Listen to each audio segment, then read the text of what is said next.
Good evening. It's my privilege and pleasure to introduce the first of our distinguished guest speakers. He bears a famous name and needs very little in the way of introduction. Alfred Nobel, the Swedish chemist and industrialist, of course, was the man who invented dynamite and left his fortune to be used for the Nobel Prize. He himself was a bachelor, but Mr. Claes Nobel is his grand-nephew. He was inspired by the work of his distinguished forebear and has himself had the inspiration to found an organization which is called United Earth, of which he is still the chairman. And this organization has itself instituted a prize in the ecological sphere, which is not one of the Nobel Prizes. There's no prize for ecology. And this prize he calls Earth Ethics. He met Shri Mataji last year in India when he was the chairman of the World Philosophers Conference. So without any more ado, I'd like to invite Mr. Claes Nobel to come onto the stage, please.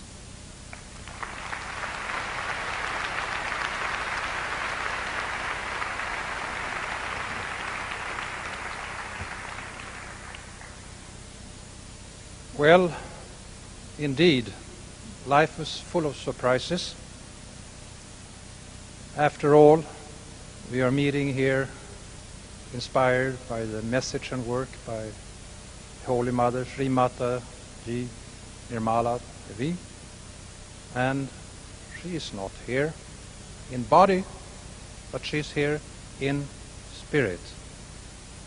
Also the wonderful letter that we recently heard from the Ayatollah Rouhani, which speaks very highly about the work and the mission of the Holy Mother, where he indicates the importance of women in the world, is neither here.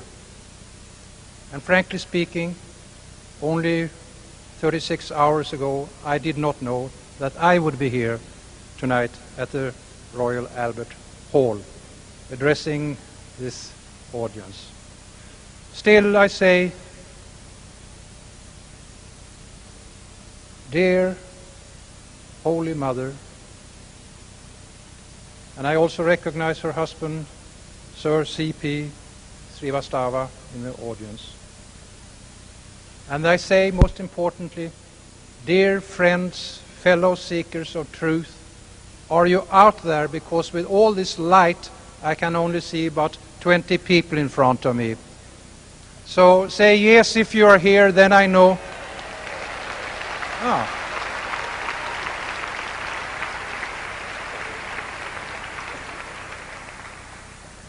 Now I can see you and I can hear you as well as you can see and hear me.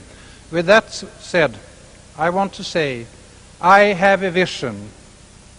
I have a vision for a world that is better, safer and saner than the one that we presently are experiencing.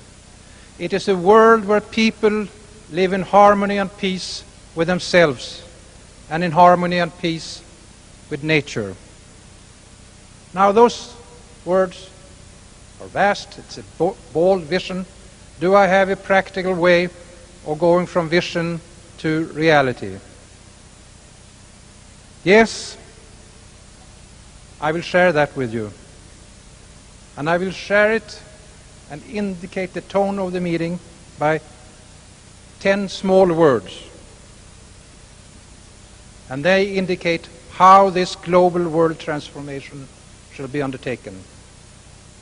And they are right thoughts, right words, right deeds, right here and right now.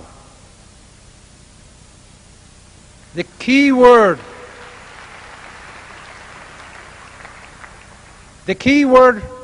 is, of course, right. This world is fighting about what is right. What is right to you might be wrong to me, or vice versa. It's a gray area. So we need a reference point, so we can distinguish between right and wrong, and between truth and lie. Tonight, Shri Mataji will show us what is right. Tonight, Shri Mataji will empower us to become the masters of our own destiny. And tonight, we will be guided by the knowledge of self-realization. We will do so in the light of truth. And we shall all know absolute truth and absolute peace. Now, 100 years ago, Alfred Nobel established the Nobel Prizes. These prizes represent excellence. We have prizes in chemistry, physics, medicine, literature, and peace. Of those prizes, I hold the Peace Prize to be the finest. And I want to tell you that Alfred Nobel listened to a woman.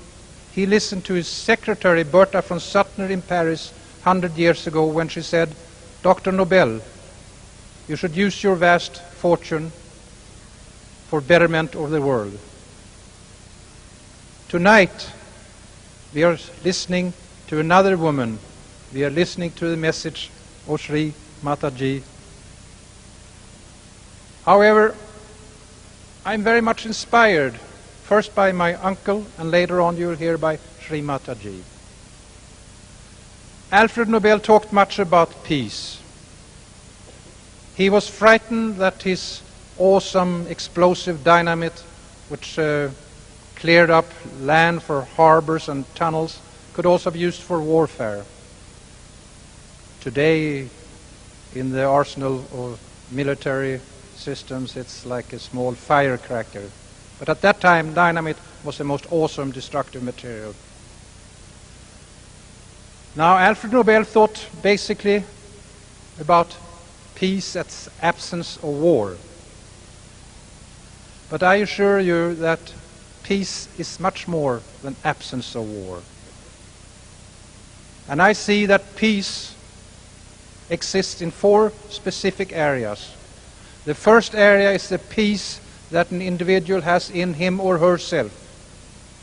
How do we treat our mind, our emotions, and our feelings? How do we treat our body? Are we slaves to other masters, or are we our own master? Until we have the inner peace in ourselves, we can never have an outer peace in the world.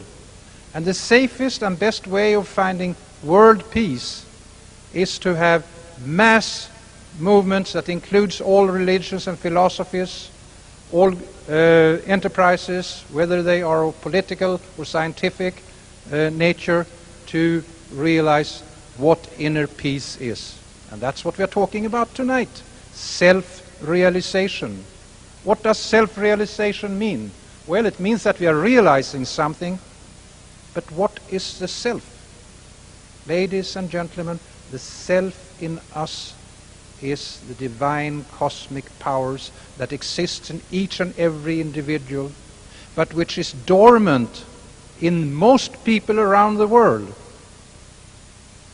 The spiritual leaders from ancient laws, they knew about this, and they spoke about this.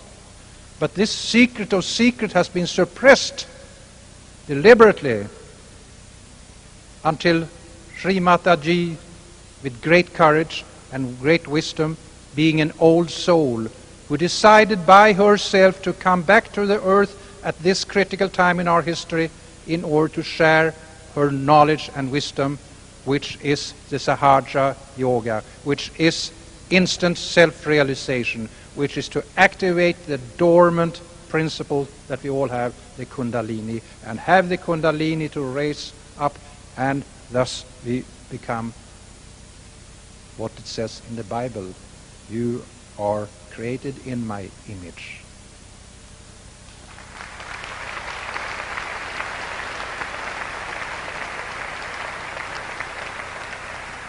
That was the first category, first sphere of peace, the one we have in ourselves. The next one is the peace that we have among each other, in the family, in our community, in our nation, that we have peace with other ethnic groups and with other religions, that we really become true, what I call active listeners, and as active listeners are able to put ourselves in the place, in the shoes of the other party. Only then, when we have the outlook from their perspective, shall we understand what they're trying to say. We are always talking. My dear wife, who's not here tonight, she said, "Claes, you talk too much. You don't listen." I have started to practice what she calls active listening. The third sphere is the sphere that pulled me in originally.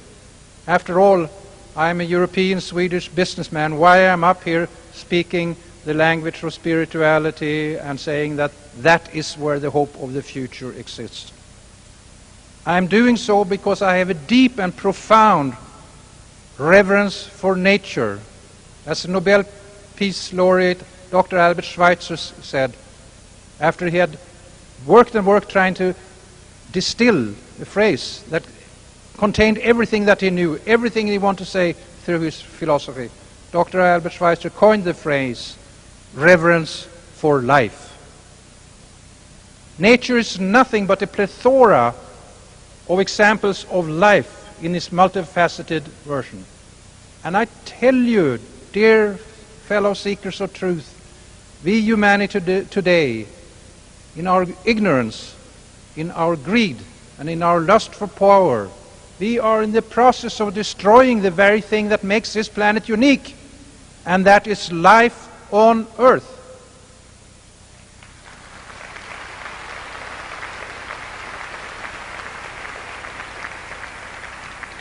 And so far, we do not know of another planet in the universe that harbors this miracle. Earth is like a blue jewel in space. And there's only one Earth, and this Earth is fragile, and we must take care of her and respect her.